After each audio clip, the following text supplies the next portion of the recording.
அச்சமில்லை அச்சமென்பதில்லையே, உச்சி மீது வானெடுத்து வீழுகின்ற போதிலும் அச்சமில்லை அச்சமில்லை அச்சம் என்பதில்லையே. அருணிதா சிம்ஹா என்ற ஒரு பெண் நமக்கெல்லாம் தெரியும். 4 வெறிப்பிடித்த நாய்கள் ரயில் பாதையில் அவளை தூக்கி எறிந்த பொழுது அவள் கால்கள் உடைக்கப்பட்டு அவள் உடல் சிதைக்கப்பட்டு கிடந்தாள். நாயின் மூத்திரம் மேலே பட்டு கற்களால் அடித்து அடித்து கொடுமைப்படுத்தியப்பட்ட பெண் மருத்துவமனையில் சென்று அவளது ஒரு காலை வெட்டியே எடுக்கும் நிலை ஏற்பட்டது. அப்பொழுது அவள் மனம் தவறாமல் எனக்கு அச்சமே இல்லை என்று 2013ஆம் ஆண்டு எவரெஸ்ட் சிகரத்தை ஏறி இறங்கினாள் என்றால் அவளை விட ஒரு வீர பெண்மணி இந்த எடுத்துக்காட்டில் எப்படி கூடுவது? அச்சத்தை தவிர்த்த கதைகள் எத்தனையோ நம் காதில் வந்து விழுகின்றது. மருதாணி சிவப்போடு முகமும் சிவந்து கைகளை விரித்தபடி ஓடி வந்த ஆசை மகள் பின்பு ஒரு நாள் புதர்களுக்கிடையே இரத்த சிவப்போடு கால்களை விரித்தபடி கிடந்த பாவக்கதையை சொல்வதா? ஆசைப்பட்ட குற்றத்திற்காக ஆணவ கொலை செய்த அவளைகளின் கதை சொல்வதா? இருமனம் பேசாமல் பேசப்படும் திருமணங்களில் வெக்கத்தில் குனியாமல் வேதனையில் குனிந்திருக்கும் கட்டாய கதையை சொல்வதா? வரலாற்று கதைகளில் வழிகள் நிறைந்த கதைகள் பல்லாயிரம் இருக்க எதை நான் சொல்வது? இந்தியாவை ஆண்ட இந்திராக்கள் கடந்து வந்த பாதையை சொல்வதா? நிர்மூலமாக்கப்பட்ட நிர்பயாக்கள் அடைந்த வாதையை சொல்வதா? அழகால் கொண்டாடப்பட்ட ஐஸ்வர்யாக்களின் கதையை சொல்வதா? அரியா வயதிலேயே கொல்லப்பட்ட ஆசிஃபாக்களின் கதையை சொல்வதா?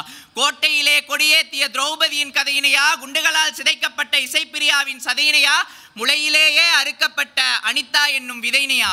ஓடி ஓடி பதக்கம் பெற்ற கால்களை பாராட்டாமல் ஆனா பெண்ணா என பாலினம் ஆராயப்பட்ட சாந்திகளின் கதை சொல்வதா?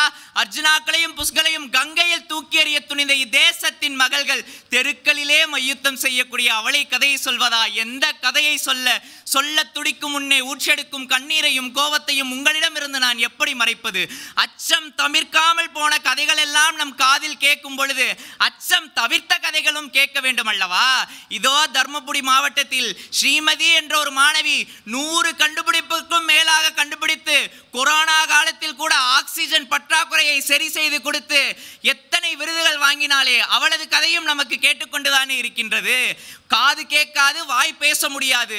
அரசு பள்ளி மாணவி தடகள போட்டியில் தங்கப்பதக்கம் இந்தியாவிற்காக வென்று கொடுத்து இங்கே உள்ள தமிழக அரசு பள்ளி ஆசிரியர்கள் தனது மகள் வெற்றி பெற்று வந்துவிட்டாலே என்று கொண்டாட்டத்துடன் ஆடி பாடி கொண்டாடினார்களே.